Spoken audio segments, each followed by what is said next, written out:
નમસ્કાર વિદ્યાર્થી મિત્રો, આશાદીપ ટ્યુશન ક્લાસીસની ઓનલાઈન યુટ્યુબ ચેનલની અંદર તમારું બધાનું હાર્દિક સ્વાગત છે. આપણે ધોરણ 10 સામાજિક વિજ્ઞાન વિષયમાં પાઠ 8 શરૂ છે, બરાબર છે. એમાં આપણે બે લેક્ચર લઈ લીધા છે. આજે આપણે વિદ્યાર્થી મિત્રો ત્રીજો લેક્ચર સ્ટાર્ટ કરીએ છીએ. પાઠ 8 કુદરતી સંસાધનો, ભાગ નંબર 3. તો વિદ્યાર્થીઓ, તમને ખબર જ છે, આપણે ગયા લેક્ચરની અંદર જમીનના વિવિધ પ્રકારો વિશે અભ્યાસ કરી રહ્યા હતા, બરાબર છે. આપણને ખબર છે કે ICAR એટલે કહી શકાય Indian council of agriculture and research, આ એ સંસ્થાએ ફળદ્રુપતા, કોણ રચના, બરાબર છે, એ વગેરેને આધારે જમીનના 8 પ્રકાર પાડ્યા છે. અને તેમાં પણ આપણે આ જમીનના જે 8 પ્રકાર હતા તેમાંથી આપણે 2 પ્રકારની જમીન, હા એટલે કહી શકાય કે કાપની જમીન અને રાતી જમીન વિશે અભ્યાસ કરી લીધો છે. તો વિદ્યાર્થીઓ, આજે હવે આપણે આગળ કાળી જમીન વિશેથી અભ્યાસ શરૂ કરીએ. ત્રીજો પ્રકાર છે કાળી જમીન. તો જોઈએ પ્રશ્ન ક્રમાંક નંબર 11, કાળી જમીન વિશે સમજૂતી આપો. કાઉન્સમાં જો મેં લખ્યું છે વિદ્યાર્થીઓ, કાળી જમીનને બીજું કપાસની જમીન પણ કહેવાય છે. હા, કપાસની જમીન, કારણ કે કાળી જમીન જે છે એ કપાસના પાક માટે વધુ અનુકૂળ છે અને એટલે જ ત્યાં કપાસનો પાક ખૂબ સારો થાય છે. અને આથી જ વિદ્યાર્થી મિત્રો, કાળી જમીન જે છે તેમને કપાસની જમીન પણ કહેવાય છે, બરાબર છે. તો શરૂ કરીએ. કાળી જમીન જે છે એનો જવાબ. તો વિદ્યાર્થીઓ, આપણા ભારતની અંદર જે કુલ ક્ષેત્રફળ છે, બરાબર, તેમના 15% ભૂમિ ભાગ ઉપર આ કાળી જમીન આવેલી છે. યાદ કરજો, 15% ભૂમિ ભાગમાં કાળી જમીન છે. જોઈએ આગળ આ કાળી જમીનનો વિસ્તાર. તો વિદ્યાર્થીઓ યાદ રાખજો, આપણે ત્યાં આગળ કાળી જમીન જે છે એ ખાસ કરીને મહારાષ્ટ્ર, પશ્ચિમ બંગાળ, મધ્યપ્રદેશ, આંધ્રપ્રદેશ, કર્ણાટક વગેરે રાજ્યોની અંદર આ કાળી જમીન જે છે એ આવેલી છે. તમને કહી દઉં, આપણા ગુજરાતમાં પણ યાદ કરો, માટી આપણે જે જોઈએ છીએ ગુજરાતની, એ કેવા રંગની હોય છે? યસ, કાળા રંગની હોય છે. એટલે વિદ્યાર્થીઓ, આપણા ગુજરાતની અંદર પણ કહી શકાય કે સુરત, ભરૂચ, નર્મદા, વડોદરા, તાપી વગેરે જે જિલ્લાઓ છે, બરાબર, એની ત્યાં આગળ પણ કાળા પ્રકારની જમીન આવેલી છે, એટલે કે કાળા રંગની જમીન આવેલી છે. તો જોઈએ આગળ વિસ્તારમાં મેં તમને કીધું છે આ બધા રાજ્યોનો સમાવેશ થાય છે. તો હવે જોઈએ છીએ કાળી જમીનના લક્ષણો. તમને તો ખબર જ હશે, કારણ કે આપણે ત્યાં આગળ આ કાળી જમીન જ જોવા મળે છે. વિદ્યાર્થીઓ, જોઈએ છીએ આ કાળી જમીન જે છે એ કાળી જમીનની અંદર એ લાવાયિક ખડકો, બરાબર છે, એ મુખ્ય હોય છે. કારણ કે યાદ કરો, કાળી જમીન એટલે કાર્બન તત્વ ધરાવતી જમીન, અને એટલા માટે જ ત્યાં લાવાયિક કહી શકાય, લાવારસથી જે બનેલા ખડકો જે છે એનું નિર્માણમાંથી આ નવી જમીન બનેલી છે. એટલે લાવાયિક ખડકોની ભૂમિકા આ જમીનની અંદર મુખ્ય છે એવું આપણે કહી શકાય છે. આગળ આ ઉપરાંત પણ આ જમીનની અંદર કેલ્શિયમ, લોહ તત્વ, પોટાશ, એલ્યુમિનિયમ, મેગ્નેશિયમ કાર્બોનેટ વગેરે એ બધાનું પ્રમાણ પણ વધારે આ જમીનમાં જોવા મળે છે. આ ઉપરાંત પણ કહી શકાય કે જે કાળી જમીન છે એમાં ભેજ ગ્રહણ કરવાની ક્ષમતા ખૂબ જ વધારે હોય છે, બરાબર છે. અને એટલા માટે જ ભેજ ગ્રહણ કરે છે ને આ જમીન, એટલા માટે જ વિદ્યાર્થી મિત્રો આ કાળી જમીનને રેગુર કહેવાય છે. યાદ કરશો, શું કહેવાય છે? રેગુર. પરીક્ષામાં 1 માર્કમાં પ્રશ્ન પણ પૂછી શકે, રેગુર કોને કહેવાય? તો યાદ કરજો, કાળી જમીન જે છે એમાં ભેજ ગ્રહણ કરવાની ક્ષમતા વધારે છે, આથી આ જમીનને રેગુર પણ કહેવાય છે. નેક્સ્ટ આગળ વધીએ છીએ વિદ્યાર્થીઓ. કાળી જમીનની અંદર આપણે કયા પ્રકારના પાકો લઈ શકીએ? તો કહી શકાય કે કાળી જે જમીન છે તેમાં આપણે મગફળી, તમને ખબર જ છે આપણો જુનાગઢ જિલ્લો જે છે એ મગફળીમાં સમગ્ર ભારતમાં અવ્વલ નંબરે આવે છે. એટલે મગફળી, કપાસ, અળસી, બરાબર છે, અડદ વગેરે આપણે જે છે જમીનમાં લઈ શકીએ છીએ. આ ઉપરાંત પણ વિદ્યાર્થીઓ, મેં તમને પહેલા જ કીધું કે કપાસનો પાક પણ આ જમીન માટે ખૂબ જ વધારે અનુકૂળ છે, એટલા માટે આ જમીનનું બીજું નામ આપણે કપાસની જમીન પણ કહીએ છીએ. તો ખૂબ સરળ પ્રશ્ન છે અને આરામથી આપણે મુદ્દાવાઇઝ યાદ કરીએ, વિસ્તાર, લક્ષણો અને પાક, એટલે આરામથી આપણે આ પ્રશ્ન યાદ રાખી શકીએ છીએ. સમજાઈ ગયો હશે બધાને વિદ્યાર્થી મિત્રો? તો હવે આપણે ત્યાર પછીનો પ્રશ્ન જે છે આ એ ચોથા પ્રકારની જમીન, લેટેરાઇટ જમીન વિશેની માહિતી કેળવીએ. કયા પ્રકારની જમીન યાદ કરો વિદ્યાર્થીઓ? લેટેરાઇટ જમીન. Very good. જોઈએ છીએ આ જમીન જે છે, હવે વિદ્યાર્થીઓ આપણે જોયું હતું કે ફળદ્રુપ જમીન જે છે ભારતમાં 43% ભૂમિ ભાગમાં આવેલી છે. રાતી જમીન જે છે 19% ભૂમિ ભાગ, કાળી જમીન 15% ભૂમિ ભાગ. હા, એટલે સામાન્ય રીતે કહી શકાય કે ભાઈ અંદાજે ચાર ભાગમાંથી ત્રીજા ભાગની જમીન તો આ ત્રણ જમીન જે છે આવેલી છે. તો બીજી બધી જમીનો જે છે એ ખૂબ ઓછા વિભાગમાં આવેલી છે. જોઈએ આગળ લેટેરાઇટ જમીન જે છે એમના વિશે. વિદ્યાર્થીઓ, લેટેરાઇટ જમીનના લક્ષણો વિશે માહિતી કેળવીએ. ખરેખર લક્ષણો તમને બહુ ઈઝી છે અને યાદ રહી જાય. તમને ખબર છે આ જે લેટેરાઇટ જમીન છે, હા, એને આપણે જે બીજું નામ પડખાવ જમીન પણ કહી શકીએ છીએ. લેટેરાઇટ કૌંસમાં બીજું શું કહેવાય? પડખાવ જમીન. બરાબર છે.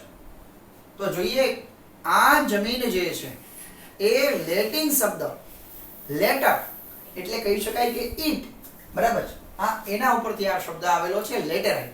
લેટેરાઇટ ઇંગ્લિશ શબ્દ છે લેટર, અને આ લેટર એટલે શું થાય? ઈટ. એના ઉપરથી આ લેટેરાઇટ જે શબ્દ આવેલો છે. આ જમીન જે છે એ પણ લાલ રંગની હોય છે, પણ વિદ્યાર્થીઓ જે ધાતા રંગની લાલ હતી એવી નહીં, બરાબર? હા, એમાં ફેરિક ઓક્સાઇડને કારણે તેનો રંગ લાલ હતો.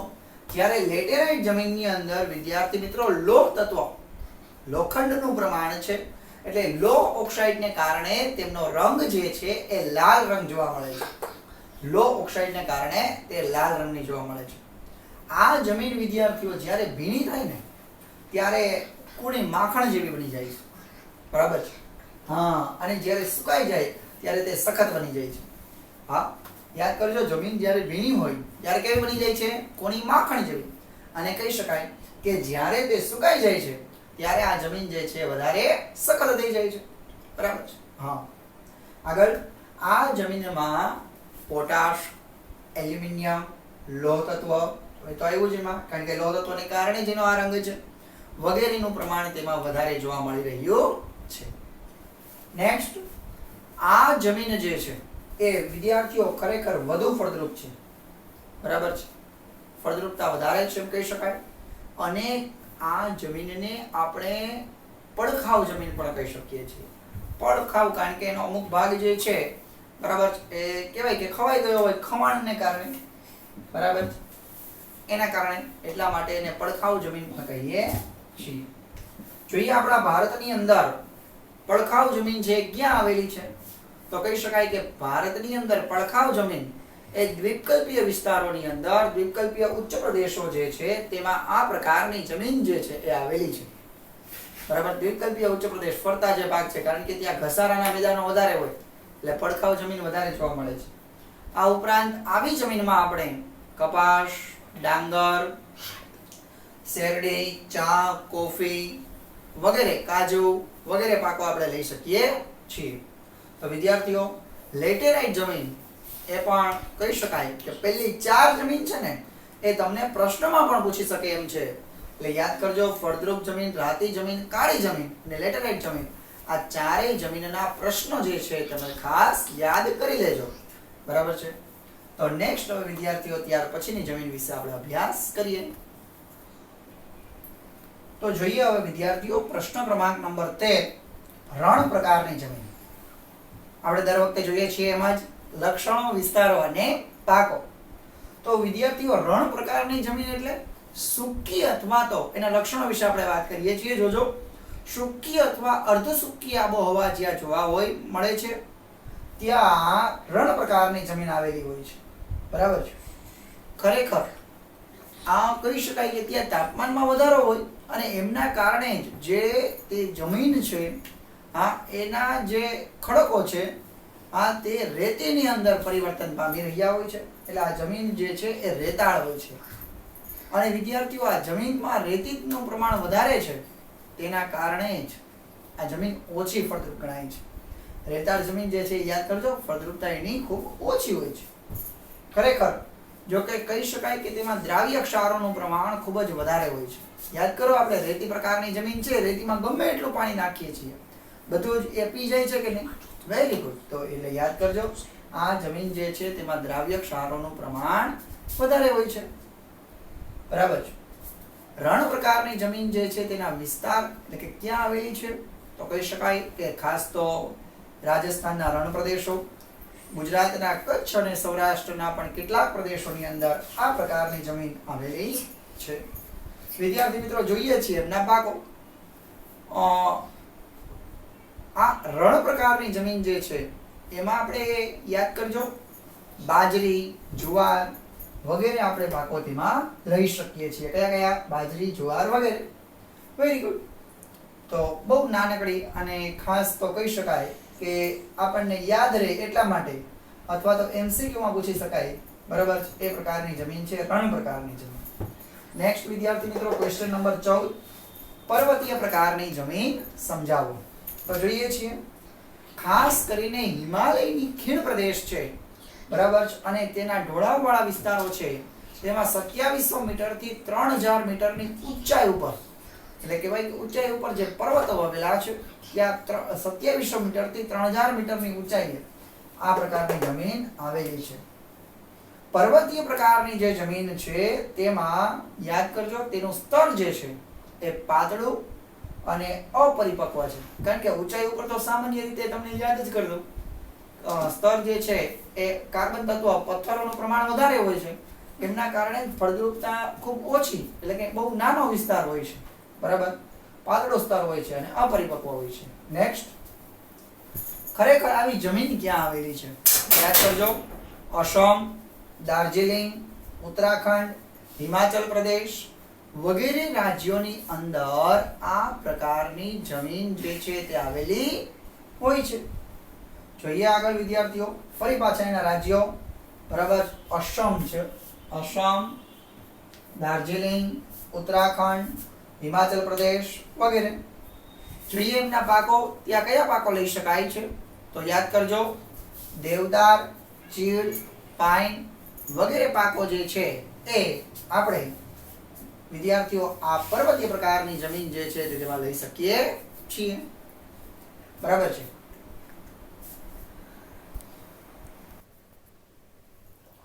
જોઈએ આગળ વિદ્યાર્થીઓ, ત્યાર પછીનો પ્રશ્ન, ક્વેશ્ચન નંબર 15, જંગલ પ્રકારની જમીન જણાવો. કે જ્યાં સંપૂર્ણપણે લીલાછમ જંગલો જ આવેલા હોય, બરાબર, હા, એ ના કારણે જ આ જમીન જે છે જંગલ પ્રકારની જમીન ગણાય છે. તો એના લક્ષણો વિશે વાત કરીએ.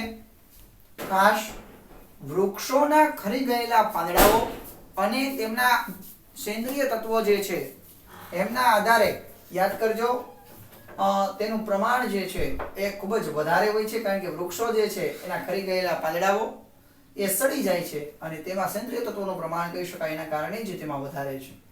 અને ખરેખર વિદ્યાર્થીઓ કહી શકાય કે આ જે વૃક્ષો છે ને એના ખરી ગયેલા પાંદડા એમના કારણે આ જમીન જે છે વધારે વિકાસ પામી છે. આ જમીનના ઉપરના ભાગ એ કયા રંગનો હોય છે વિદ્યાર્થીઓ? કાળા રંગનો હોય છે. કયો રંગ હોય છે તેમાં? કાળો રંગ. જોઈએ તો વિસ્તાર જોઈએ છીએ આ જમીનનો, તો વિદ્યાર્થીઓ ખાસ કરીને વાત કરી શકાય, આ જમીન જે છે તે હિમાલયના શંકુદ્રુમના જે જંગલો આવેલા છે તેમાં, બરાબર છે, 3100 મીટરની ઊંચાઈ ઉપર આ પ્રકારની જમીન છે. આ ઉપરાંત સહ્યાદ્રી પર્વતમાળા જે આવેલી છે, પૂર્વ ઘાટ છે, વગેરે જગ્યાએ આ પ્રકારની જમીન આવેલી છે. અને હિમાલયના ખાસ તરાઈના જંગલો કહી શકાય, જે વિશાળ જંગલ પ્રદેશ છે, ત્યાં પણ આ પ્રકારની જમીન છે. વિદ્યાર્થીઓ, પર્વત પ્રકારની એટલે ઢોળાવવાળી જમીન છે ને, એ ખાસ ઘણા પાકો એવા છે કે એને ઢોળાવવાળી જમીન જ વધારે અનુકૂળ આવે. કારણ કે પાણી આપણે જે છે એ જમીનમાં આપીએ છીએ, પછી પાણી ઓસરી જાય ને એવી જમીન એ વધારે અનુકૂળ આવે છે. તો એવા પાક છે ચા, કોફી, તેજાના, બરાબર છે, ઘઉં, મકાઈ, આ બધા પાકો આ વિસ્તારોની અંદર આપણે લઈ શકીએ છીએ. ત્યાર પછી વિદ્યાર્થીઓ ક્વેશ્ચન ક્રમાંક નંબર 16 જોઈએ છીએ દલદલ પ્રકારની જમીન. દલદલ એટલે તમને ખબર છે ને, કયું ખબર છે? કાદવ કીચડ. કાદવ કીચડની જમીન. બરાબર છે, બહુ સરસ મજાની કહી શકાય. જોઈએ લક્ષણો. ભેજવાળા વિસ્તારોની અંદર ખાસ કરીને જે જૈવિક પદાર્થોનો જે સંચય થયો છે, બરાબર, જૈવિક પદાર્થો બધા ભેગા મળ્યા છે, સંચય છે, તેમને કારણે કહી શકાય કે આ પ્રકારની જમીન જે છે એ આવેલી હોય છે. પણ વિદ્યાર્થીઓ યાદ કરજો, વર્ષા ઋતુની અંદર આ જમીન જે છે એ પાણીમાં સતત ડૂબેલી રહે છે. એટલે વર્ષા ઋતુમાં આ જમીનનો ઉપયોગ નથી થતો, પરંતુ કહી શકાય કે જ્યારે તેમાંથી પાણી ઓસરી જાય ને ત્યારે તેમાંથી આપણે વિદ્યાર્થીઓ ડાંગરનો પાક લઈ શકીએ છીએ. પાણી ઓસરી જાય ત્યારે યાદ કરજો, તેમાં એક જ પાક લેવાય છે, ડાંગરનો પાક. કારણ કે ઓમાં ડાંગરના પાકને પાણી વધારે જરૂર હોય છે, એટલે ત્યાં પાક વધારે લઈ શકાય છે. જોઈએ તો આવી જમીન ક્યાં એવી છે દલદલ પ્રકારની? તો રાજ્યોના નામ ખાસ વિદ્યાર્થી મિત્રો યાદ કરીએ. ઓરિસ્સા, પશ્ચિમ બંગાળ, તમિલનાડુના જે કિનારાના વિસ્તારો છે ત્યાં, ઉત્તરાખંડ, બરાબર છે, એનો અલ્મોડા જિલ્લો વગેરે જગ્યાએ આ દલદલ પ્રકારની જે જમીન છે એ આવેલી છે. તો આ સહિત વિદ્યાર્થી મિત્રો આપણે જમીનના જે 8 પ્રકાર છે, બરાબર, એ આપણે પૂરા કર્યા. બરાબર, જમીનના કેટલા પ્રકાર? ટોટલ 8 પ્રકાર વિશેની માહિતી આપણે પૂરી કરી. તો આગળ હવે આપણે જમીન ધોવાણ વિશે અભ્યાસ કરીએ. તો વિદ્યાર્થી મિત્રો હવે આપણે ક્વેશ્ચન ક્રમાંક નંબર 17 વિશે અભ્યાસ કરીએ છીએ. જમીન ધોવાણ એટલે શું, તેને અટકાવવાના ઉપાયો જણાવો. તો સર્વપ્રથમ વ્યાખ્યા જોઈએ છીએ જમીન ધોવાણની. તો કહી શકાય કે જે જમીનના કણો એટલે કહેવાય કે માટી કણો જે છે તેમનું એક જગ્યાએથી બીજી જગ્યાએ સ્થળાંતર થવું એટલે વિદ્યાર્થી મિત્રો કહેવાય છે જમીનનું ધોવાણ. જમીનના કણો જે છે એ એક જગ્યાએથી બીજી જગ્યાએ જાય છે, બરાબર, એને શું કહેવાય છે? જમીનનું ધોવાણ. તમને યાદ કરતા વિદ્યાર્થીઓ, આ જમીનનું ધોવાણ છે ને એ ખાસ તો હવા અથવા પાણી દ્વારા થાય છે. કાં તો પાણી એટલે વરસાદના પાણી દ્વારા, પાણીની સાથે સાથે જમીન જે છે એના કણો જતા રહે છે, અથવા તો પછી વધારે પડતો પવન ફૂંકાય, વાવાઝોડું, વંટોળ, ચક્રવાત આવે છે ત્યારે આ માટી કણો, જમીનના કણો જે છે એક જગ્યાએ બીજી જગ્યાએ જાય છે. બરાબર, એટલે આમ જમીન ધોવાણ જે છે તે હવા અને પાણી દ્વારા થાય છે. જોઈએ આગળ જમીન ધોવાણને અટકાવવાના ઉપાયો. તો કહી શકાય જમીન પર જે ચરાણ પ્રવૃત્તિઓ, જમીન ધોવાણને અટકાવવું કઈ રીતે? વિદ્યાર્થીઓ યાદ કરી દઉં, પહેલી જ વખત તમે જ્યારે આ ભણો છો કે ગમે ત્યારે ઉપાય હોય ને, આપણે યાદ કરજો ભૂગોળના દરેક પાઠની અંદર ઉપાય ફરજિયાત આવશે. અને ઉપાય તો આયા તો હું તમને એક્ઝામ્પલ સમજાવું છું, પણ ખરેખર તમે તમારી જાતે જ લખી શકો છો. ઉપાય જો છે એ તમારા મંતવ્ય મુજબ લખી શકો છો કે ભાઈ જમીનનું ધોવાણ અટકાવવું હોય તો શું કરી શકાય. તો જાણીએ આપણે મંતવ્યો. તો વિદ્યાર્થીઓ યાદ કરજો, જમીનનું ધોવાણ અટકાવવું હોય તો ખાસ કરીને વૃક્ષો વાવવા જોઈએ. કારણ કે વૃક્ષો છે ને આ જમીનને કહી શકાય કે જમીનના કણોને જકડી રાખે છે, એટલે વૃક્ષોનું વાવેતર કરવું જોઈએ. ત્યાર પછી જમીન પર જે ચરાણ પ્રવૃત્તિ છે, પશુઓ જે ચરી લે છે એની માટેના ક્ષેત્રો નિશ્ચિત કરી દેવા જોઈએ. અને જે આ બધી જ જમીનમાં જે ચરાણ પ્રવૃત્તિ થાય છે વિદ્યાર્થી મિત્રો તેમને અટકાવવી જોઈએ. આ ઉપરાંત જે ખેતરો છે એમાં જે ઢોળાવવાળા ખેતરો હોય એ ઢોળાવવાળા ખેતરોમાં પાણી આવે છે, એને કારણે જમીન જે છે ધોવાઈ જાય છે સખત. પરંતુ જો અહીંયા ઢોળાવવાળા ખેતર હોય તો ત્યાં પગથિયા પ્રકારની રચના કરવી જોઈએ, જેથી કરી અને પાણીનો વેગ જે છે એ ઘટી શકે. આ ઉપરાંત વિદ્યાર્થી મિત્રો જ્યાં પાણીનું વહેણ હોય ને, વધારે પડતું પાણી નીકળતું હોય, પસાર થતું હોય, બરાબર, ત્યાં વચ્ચે આપણે આડબંધ બાંધવો જોઈએ. આડબંધ બાંધવાથી પાણીનું વહેણ જે છે રોકાઈ જાય છે, એનો વેગ ઘટી જાય છે અને જમીનનું ધોવાણ અટકી જાય છે. બરાબર. આ ઉપરાંત આપણે જ્યારે વૃક્ષો વાવીએ છીએ ત્યારે એની ઊંડી ખેડ કરવી જોઈએ. બરાબર, ઊંડી ખેડ કરવી જોઈએ, કારણ કે ઊંડી ખેડથી તે જમીનના બધા કણોને જકડી રાખે છે અને જમીનનું ધોવાણ અટકી શકે છે.